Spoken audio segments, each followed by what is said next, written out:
இப்படி மாறினா நிம்மதி தானாக வரும். அதனாலதான் இப்ப இந்த உலகத்துல பெரிய தேவை பணம் இல்ல, வசதி இல்ல, மனசுக்கு நிம்மதி. அந்த நிம்மதி எங்க கிடைக்கும்? சிவனை புரிஞ்சுக்கிட்ட உள்ளுக்குள்ள. அவர் கோவிலுக்குள்ள இல்ல, அவர் சத்தத்துக்குள்ள இல்ல, அவர் உங்க அமைதிக்குள்ளதான். நீங்க ஒரு நாளைக்கு சில நிமிஷம் உங்க மனசோட உட்கார கத்துக்கிட்டாலே அதுதான் சிவ வழிபாடு. அதுதான் இந்த காலத்துக்கு மிக அவசியமான வழி. சிவன் அவசரம் இல்லாதவன். இந்த ஒரு உண்மை பல பேருக்கு ரொம்ப கடினமா இருக்கும்.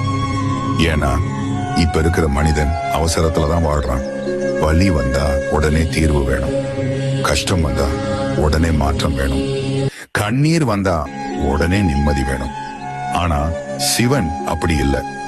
நீங்க இன்னைக்கு கஷ்டப்படுறீங்கன்னா நாளைக்கே எல்லாம் சரி இன்னும் அவர் சொல்ல மாட்டாரு.